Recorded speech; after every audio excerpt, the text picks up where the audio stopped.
नमस्कार, प्रभात साक्षी news network और आप सभी का स्वागत है। विदेश मंत्री एस जयशंकर ने पाकिस्तान के सैन्य प्रतिष्ठान पर सीधा प्रहार करते हुए कहा है कि भारत के साथ शत्रुता, आतंकवाद और वैमनस्य की जड़ पाकिस्तान की सेना है। हिंदुस्तान टाइम्स लीडरशिप समिट में बोलते हुए उन्होंने स्पष्ट कहा कि भारत जिन चुनौतियों से जूझता रहा है, चाहे वह आतंकवादी ढांचा हो, प्रशिक्षण शिविर हो या वैचारिक शत्रुता, इन सबका मूल स्रोत पाकिस्तान की सेना है। जयशंकर के शब्दों में हमारी अधिकांश समस्याएं पाकिस्तान की सेना से ही आती हैं। उन्होंने यह भी कहा कि भारत को पाकिस्तान के साथ किसी तरह की हाइफनेशन मानसिकता नहीं रखनी चाहिए, क्योंकि दोनों देशों की क्षमता, शासन व्यवस्था और वैश्विक प्रतिष्ठा में जमीन आसमान का अंतर है। भारत की कूटनीति में स्वतंत्रता और सामरिक स्वायत्तता बनाए रखने का दृढ़ संदेश देते हुए जयशंकर ने यह भी कहा कि कोई भी देश भारत की विदेशी साझेदारियों पर वीटो की उम्मीद ना करे। इसी कार्यक्रम में अमेरिकी व्यापार नीति, रूसी राष्ट्रपति व्लादिमीर पुतिन की यात्रा और वैश्विक शक्ति संतुलन पर बात करते हुए जयशंकर ने दोहराया कि भारत की विदेश नीति किसी को खुश करने के लिए नहीं, बल्कि राष्ट्रीय हितों की रक्षा के लिए है। दूसरी ओर भारत की इन टिप्पणियों पर पाकिस्तान ने तीखी प्रतिक्रिया दी है। इस्लामाबाद ने रविवार को कहा कि उसके सशस्त्र बल राष्ट्रीय सुरक्षा का स्तंभ हैं और जयशंकर के बयान भड़काऊ और बेबुनियाद हैं। पाकिस्तान के विदेश कार्यालय ने आरोप लगाया है कि भारत दुष्प्रचार अभियान चला रहा है और पाकिस्तानी सेना किसी भी आक्रमण का जिम्मेदार और प्रभावी ढंग से सामना करने में सक्षम है। देखा जाए तो भारत पाक संबंधों की हकीकत कोई गुप्त रहस्य नहीं है। दशकों से यह स्पष्ट है कि पाकिस्तान की चुनी हुई सरकारें चाहे जितना भी लोकतंत्र का नाटक करती रहें, असली सत्ता रावलपिंडी के जनरल मुख्यालय में टिकी रहती है।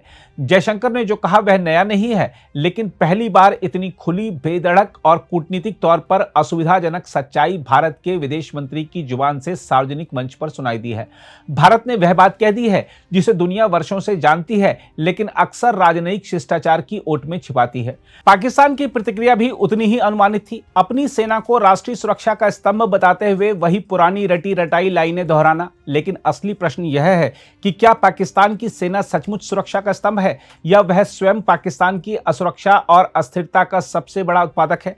एक ऐसा सैन्य ढांचा जो आतंकवाद को विदेश नीति का औजार बनाता हो, जो भारत विरोध को राष्ट्रीय पहचान का आधार बनाए और जो अपने ही देश की आर्थिक बर्बादी के बीच बजट का बड़ा हिस्सा खाता रहे, वह पड़ोसी देशों के लिए ही नहीं, अपने नागरिकों के लिए भी खतरा है।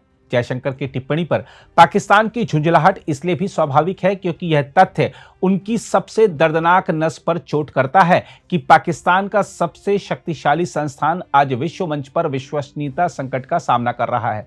आतंकवादी संरचनाओं से ऐतिहासिक संबंध, आर्थिक दिवालियापन और आंतरिक राजनीतिक अस्थिरता ने उसकी छवि को खोखला बना दिया है। देखा जाए तो भारत ने साफ कह दिया है कि आतंकवाद की जड़ें कहां हैं और वह अब आतंक के आकाओं का नाम अंतर्राष्ट्रीय मंचों पर दोहराने से पीछे नहीं हटेगा। इसका असर एफएटीएफ, आईएमएफ वार्ताओं और वैश्विक सुरक्षा विमर्श में पाकिस्तान की मुश्किलें बढ़ाने वाला है।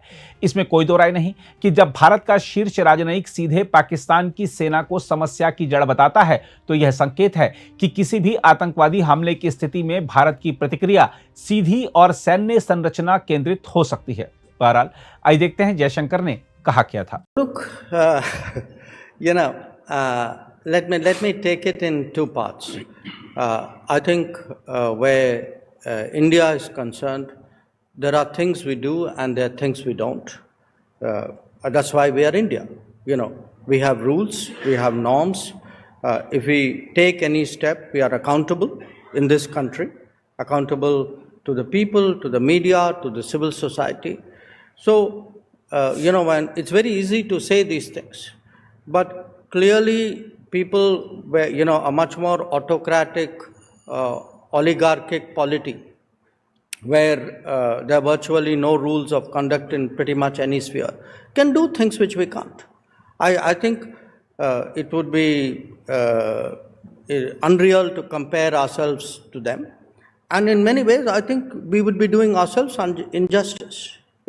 At the end of the day, we are people with a certain sense of ourselves, with a certain set of rules about how we conduct ourselves and what we do and we don't. It is the fate of every player to have a wiser commentator in the commentator's box. So I would at least respect those commentators who have at least played. Look, here is a point. There was a certain reality, Now, I think we owe it to ourselves to stay with that reality and stay with that record. And I don't think I need to belabor that point. I mean, at the end of the day, I mean, we have to stand up for what is our interest and what is our, I would say, view of where the relationship should go and what terms it should go. I think clearly right now trade is the most important issue there. We have it's clearly very central. अगर आप भी लेना चाहते हैं देश दुनिया की तमाम जानकारी तो आज ही सब्सक्राइब करें हमारे चैनल को। साथ ही नीचे दिए बेल आइकन को जरूर दबाएं ताकि हर अपडेट आप तक पहुंच सके।